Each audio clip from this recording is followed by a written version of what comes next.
BJP के राष्ट्रीय अध्यक्ष जेपी नड्डा कहते हैं कलकत्ता हाई कोर्ट ने ओबीसी कोटा उप श्रेणी के तहत मुसलमानों को दिए गए ओबीसी आरक्षण को रद्द कर दिया है। कलकत्ता हाई कोर्ट ने 2010 से 2024 तक पश्चिम बंगाल में मुसलमानों को जारी किए गए ओबीसी प्रमाण पत्र भी रद्द कर दिए गए हैं। ये दोनों फैसले बताते हैं कि कैसे ममता बनर्जी की सरकार असंवैधानिक रूप से तुष्टीकरण को आगे बढ़ा रही थी, या कह सकते हैं कि मुस्लिम एजेंडे को आगे बढ़ाया जा रहा था।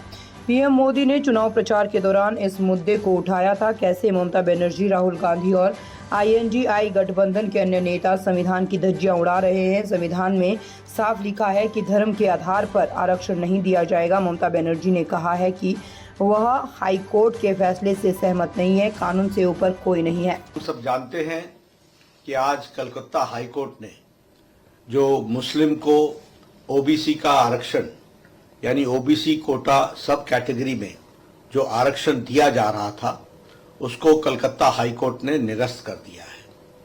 साथ ही साथ जो ओबीसी सर्टिफिकेट वेस्ट बंगाल में मुस्लिम्स को दिया जा रहा था 2010 से लेकर के 2024 तक, उसको भी हाई कोर्ट ने निरस्त कर दिया है।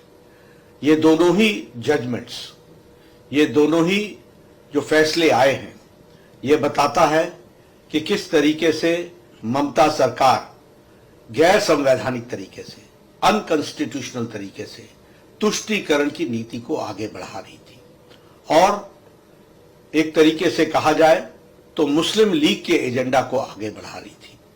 प्रधानमंत्री मोदी जी ने इस चुनाव में बड़े स्पष्ट शब्दों में इस विषय को उठाया कि किस तरीके से ये इंडी गठबंधन, ये घमंडिया गठबंधन, ये ममता, ये राहुल गांधी, ये बाकी सारे टोला जो है, ये किस तरीके से घमंडिया गठबंधन के तहत एक तुष्टीकरण की नीति और तुष्टीकरण के साथ साथ ये सब लोग संविधान की धज्जियां उड़ा रहे हैं।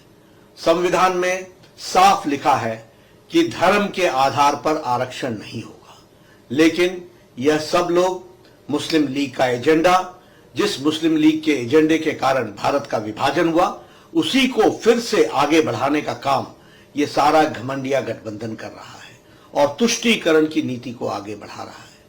हाई कोर्ट के फैसला आने के बाद तुरंत ही ममता जी ने कहा कि मैं ना मानूंगी। ये क्या संविधान से ऊपर है?